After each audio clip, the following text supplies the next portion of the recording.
The weather satellite is a type of satellite that is primarily used to monitor the weather and climate of the Earth. Satellites can be polar orbiting, covering the entire Earth asynchronously, or geostationary, hovering over the same spot on the equator. Meteorological satellites see more than clouds and cloud systems. City lights, fires, effects of pollution, auroras, sand and dust storms, snow cover, ice mapping, boundaries of ocean currents, energy flows, etc., and other types of environmental information are collected using weather satellites. Weather satellite images helped in monitoring the volcanic ash cloud from Mount St. Helens and activity from other volcanoes such as Mount Etna. Smoke from fires in the western United States such as Colorado and Utah have also been monitored. Other environmental satellites can detect changes in the Earth's vegetation, sea state, ocean color, and ice fields. For example, the 2002 Prestige oil spill off the northwest coast of Spain was watched carefully by the European ENVISAT, which, though not a weather satellite, flies an instrument which can see changes in the sea surface.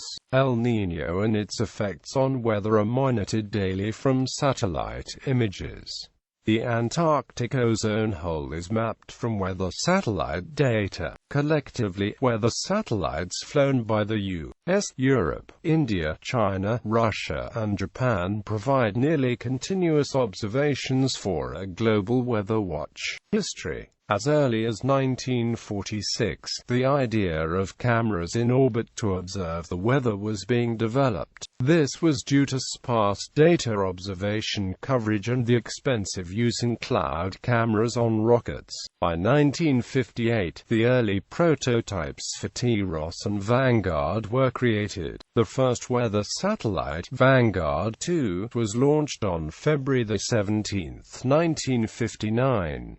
It was designed to measure cloud cover and resistance, but a poor axis of rotation and its elliptical orbit kept it from collecting a notable amount of useful data. The Explorer Vion 7 satellites also contained weather-related experiments. The first weather satellite to be considered a success was TROS-1, launched by NASA on April 1, 1960. TROS operated for 78 days and proved to be much more successful than Vanguard 2. TROS paved the way for the Nimbus program, whose technology and findings are the heritage of most of the Earth-observing satellites NASA and NOAA have launched since then, beginning with the Nimbus 3 satellite in 1969. Temperature information through the tropospheric column began to be retrieved by satellites from the eastern Atlantic and most of the Pacific Ocean, which led to significant improvements to weather forecasts. The ESA and NOAA polar orbiting satellites followed suit from the late 1960s onward. Geostationary satellites followed, beginning with the ATS and SMS series in the late 1960s and early 1970s, then continuing with the GOES series from the 1970s onward. Polar orbiting satellites such as QuickSat and TRMM began to relay wind information near the ocean's surface starting in the late 1970s, with microwave imagery which resembled radar displays, which significantly improved the diagnoses of tropical cyclone strength, intensification, and location during the 2000s and 2010s. Observation is typically made via different channels of the electromagnetic spectrum, in particular, the visible and infrared portions. Some of these channels include visible and near-infrared, 0.6 micrometers to 1.6 micrometers, for recording cloud cover during the day, infrared, 3.9 micrometers to 7.3 micrometers, 8.7 micrometers, 13.4 micrometers.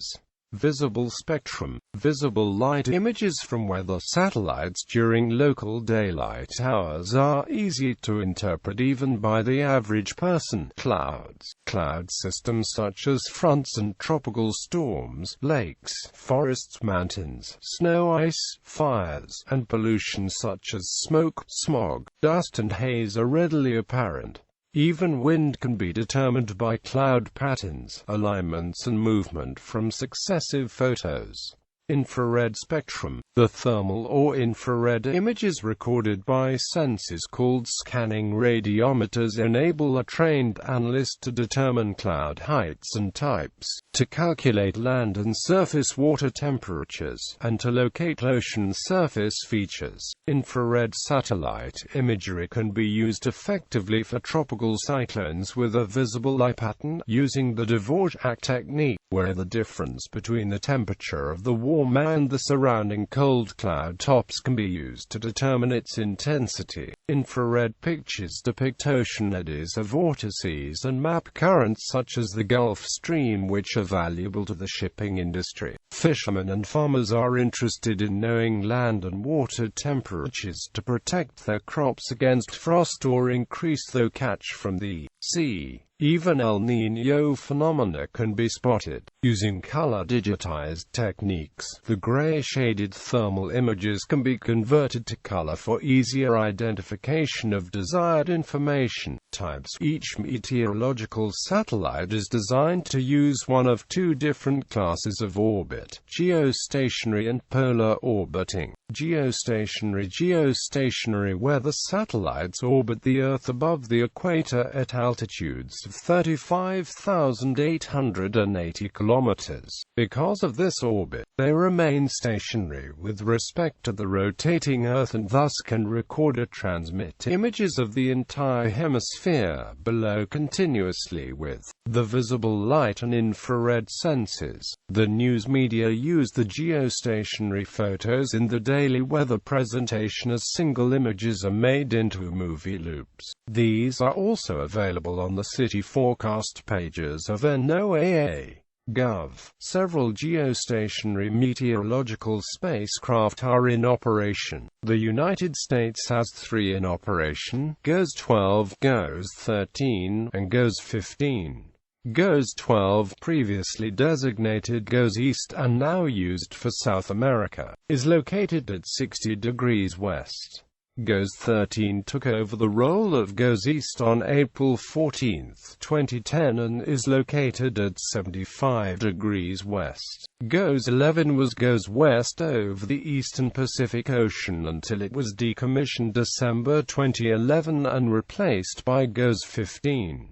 Russia's new generation weather satellite Electro-L-NO 1 operates at 76 degrees east over the Indian Ocean. The Japanese have the MTS-82 located over the mid-Pacific at 145 degrees east and the Himawari-8 at 140 degrees east. The Europeans have 4 in operation: METEOS-88 and METEOS-89 over the Atlantic Ocean, and have METEOS-86 and METEOS-87 over the Indian Ocean. China currently has 3 Fengyun geostationary satellites operated. India also operates geostationary satellites called INSAT, which carry instruments for meteorological purposes. Polar orbiting weather satellites circle the Earth at a typical altitude of 850 kilometers in a north-to-south path, passing over the poles in their continuous flight. Polar satellites are in sun-synchronous orbits, which means they are able to observe any place on Earth and will view every location twice each day with the same general lighting conditions due to the near-constant local solar time. Polar orbiting weather satellites offer a much better resolution than the geostationary counterparts due to the closeness to the Earth. The United States States has the NOAA series of polar orbiting meteorological satellites, presently NOAA 17 and NOAA 18 as primary spacecraft, NOAA 15 and NOAA 16 as secondary spacecraft, NOAA 14 in standby, and NOAA 12. Europe has the METOP-A and METOP-B satellites operated by EUMETSAT. Russia has the Meteor and RESURS series of satellites. China has FY3A, 3B and 3C. India has polar orbiting satellites as well. DMSP, the United States Department of Defense's meteorological satellite, can see the best of all weather vehicles with its ability to detect objects almost as small as a huge oil tanker. In addition, of all the weather satellites in orbit, only DMSP can see at night in the visual. Some of the most spectacular photos have been recorded by the night visual sensor. City lights, volcanoes, fires, lightning, meteors, oil field burn-offs, as well as the aurora borealis and aurora australis have been captured by this 450-mile high space vehicle's low moonlight sensor. At the same time, energy use and city growth can be monitored since both major and even minor cities, as well as highway lights, are conspicuous. This informs astronomers of light pollution. The New York City blackout of 1977 was captured by one of the night-orbited DMSP space vehicles. In addition to monitoring city lights, these photos are a life-saving asset in the detection and monitoring of fires. Not only do the satellites see the fires visually day and night, but the thermal and infrared scanners on board these weather satellites detect potential fire sources below the surface of the Earth where smoldering occurs. Once the fire is detected, the same weather satellites provide vital information about wind that could fan or spread the fires.